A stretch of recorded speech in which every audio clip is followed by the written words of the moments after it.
Ya, ini merupakan extreme pressing yang dilakukan oleh Hansi Flick sehingga menyulitkan pemain Real Madrid untuk memprogresikan bola ke depan. Di klip yang lain, hal serupa direpetisi oleh pasukan Barcelona, menyulitkan pemain Real Madrid ketika membangun serangan, termasuk di sektor tengah. Modric dan kawan-kawan ditekan oleh pemain Barca. Ya, Barcelona berhasil mengalahkan Real Madrid dengan skor akhir 1-2 di laga uji coba. Gol Barcelona dicetak oleh Pau Victor di menit 42 dan 54. Satu gol Real Madrid dicetak oleh Nico Vaz di menit 82. Sebelum lebih jauh, aku nggak pernah bosan-bosannya untuk ingatkan teman-teman, ketika teman-teman tonton video ini, jangan lupa tekan tombol like-nya. Ya, labeling dari pertandingan ini uji coba. Baik itu Ancelotti dan Hansi Flick selaku pelatih baru Barcelona pasti ingin mencoba seluruh pemain. Ya, mayoritas akhirnya pemain-pemain muda. Nah, secara spesifik Barcelona banyak menampilkan pemain muda yang ternyata potensinya sangat amat oke. Ya, kalau kita bicara seorang pemain sepak bola butuh yang namanya konsistensi. Nggak bisa kita hanya melihat di satu pertandingan, termasuk apa yang disajikan oleh pemain-pemain muda Barca kala menghadapi Real Madrid. Pau Victor, ia mencolok. Ia mampu menciptakan 2 gol. Selain itu, pergerakan dari Victor Pau alias Pau Victor, teman-teman, yang masuk ke koridor half space berhasil mengikat posisi fullback kiri dari Real Madrid dan membuat rekan dari Pau Victor mendapatkan space. Lalu yang kedua, pemain muda potensial dari Barca yaitu Alex Valle, nomor 12, atau penyebutan namanya bisa juga Alex Valle. Yang penting secara substansi poinnya dapat, teman-teman. Alex Valle ini ia memberikan pre-assist ya untuk proses gol pertama dari Barca. Kemudian gol kedua dari Barca juga ia melakukan passing yang sangat amat gokil. Trivela di posisi yang jarang dilakukan untuk memberikan passing seperti apa yang dilakukan oleh Alex Valle. Alex Valle ini pada akhirnya di media sosial menjadi salah seorang pemain yang banyak dibicarakan. Dari sisi positioning play ataupun pergerakan keputusan yang ia lakukan ketika Pau Victor masuk ke koridor half space mengikat fullback kiri dari Real Madrid, ia juga pandai nih menjaga sisi kelebaran. Jadi tetap lebar kiri, lebar kanan yang diupayakan oleh Barcelona bisa berjalan secara prima. Termasuk ada lagi nomor 16, Bernal.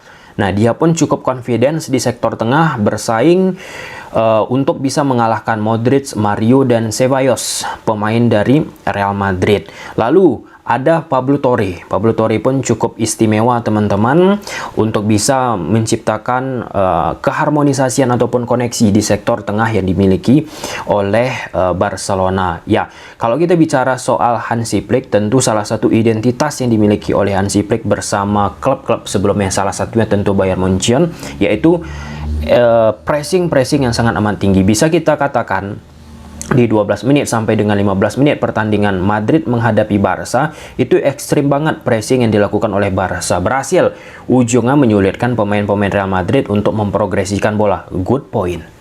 Dan ya, kalau kita bicara pressing, perlu yang namanya fisik ataupun endurance yang sangat amat kuat. Ya, pelan-pelan di 15 menit, 20 menit, 25, 30 sampai dengan babak 1 berakhir, pressingnya mengalami penurunan. Nah, yang kentara memang pressingnya ini ya menjadi salah satu hal yang oke di pertandingan kala melawan Madrid. Kemudian yang kedua, apa itu? Positioning play yang dimainkan oleh Hansi Flick. Kalau kita bicara formasi yang dimainkan oleh Hansi Flick, ia gunakan sistem 1-4-2-3-1 atau penyebutannya bisa menjadi 1-4-3-3 ketika di atas lapangan, teman-teman.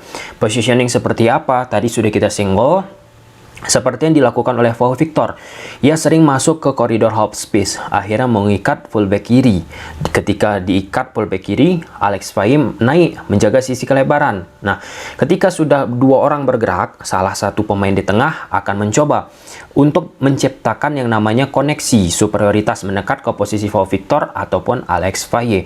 Apakah itu situasi yang baru bagi Barcelona? Tentu tidak. Selama di era Xavi, hal demikian juga dilakukan.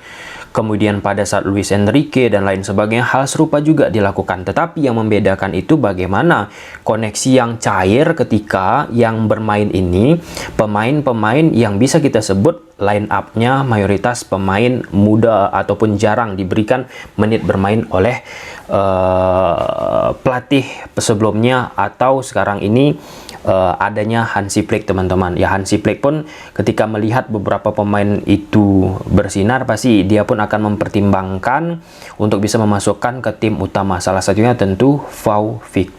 Oke, kita lihat dulu menggunakan line up grafis. Di atas kertas Real Madrid gunakan pola 1-4-3-3. Di belakang ada Courtois, 4 back Garcia, Rudiger, Militao, Vázquez. Kemudian di tengah Ceballos, Mario, Modric. Kemudian di depan ada Diaz, Endrick, Güler. Kemudian Barcelona di atas kertas gunakan pola 1-4-2-3-1 atau bisa kita sebut menjadi 1-4-3-3. Ketika bertahan, Real Madrid gunakan sistem 4-4-2. Mario bersama Modric di tengah, kemudian Güler. Oke, di sektor depan ada Diaz dan Endrick. Tadi sudah kita sebut Barcelona tentu ketika mereka melakukan attacking dengan sistem ini akan spread out, melebar. Inigo akan naik, Christensen akan naik, Victor, Hernandez, Lewandowski. Nah, Casado nomor 30 ini dia akan lebih main ke depan. Seperti ini skematisasinya. Pablo Torre berada di sini, Bernal sebagai holding. Ini pun sangat amat dinamis di sektor tengah dari Barca. Kadang Casado turun sehingga memunculkan double pivot seperti ini. Victor akan masuk. Oke, Alex Bailly akan naik. Ketika Victor masuk, terikat Fran Garcia, Alex Bailly mendapatkan space. Nah, inilah dia kecerdikan dari pemain-pemain Barcelona untuk memanfaatkannya. Nah, ketika Victor juga masuk ke sini akan memunculkan yang namanya superioritas di sektor tengah. Ada 4 pemain Barca, 1, 2, 3, 4 melawan 2 pemain dari Real Madrid, ada Modric ataupun Mario. Nah, posisi ataupun koridor half space ini, selain kita bicara bermain di sisi kelebaran Barca, menjadi salah satu turning point bagi prinsip yang dimiliki oleh Hansi Flick. Torre akhirnya coba beberapa kali masuk ke sini ataupun bergerak di sini. Pau Victor mencoba melakukan hal yang sama, sehingga menunggukan aliran dari Casado ke sini, atau Casado naik, Victor tetap di sini. Oke, atau menunggu aliran dari Bernal ke posisinya Pablo Torre. Nah, selain itu, Lewandowski juga memiliki peran bagaimana ia menjemput bola untuk menjembatani ya dari sektor tengah ke lini depan. Ia pun turun ya. Walaupun demikian, Lewandowski pun sedikit mengalami penurunan ya. Tetapi lewat pergerakannya ia bisa membuat defensif dari Real Madrid itu tidak sustain ataupun memunculkan kekacauan. Ya, selebihnya dari apa yang dilakukan oleh Hansi Flick tidak begitu banyak atau lebih tepatnya belum begitu smooth dari prinsip-prinsip permainan orientasi terhadap bola ataupun positioning play atau permutasian posisi, teman-teman. Ya, kita sadar ada beberapa hal seperti Spanyol melakukannya di Euro coba diaplikasikan oleh Hansi Flick. Contohnya Hernandez ini akan masuk, seperti Victor akan masuk. Oke, didukung tentu oleh Pablo Torre ataupun Casado. Alex Bailly tetap, Baldi akan naik. Seperti ini. Ini tujuannya jelas, teman-teman, bagaimana sekali lagi mengikat Garcia, mengikat Vázquez. Nah, di area itu juga penting akhirnya didukung oleh Casado ataupun Pablo Torre, teman-teman, sehingga akan lebih banyak bisa mendapatkan space bagi Baldi. Fokus pemain Madrid itu coba dirusakkan, teman-teman ya. Nah, kemudian di sektor belakang tetap posisi dari Christensen, Inigo.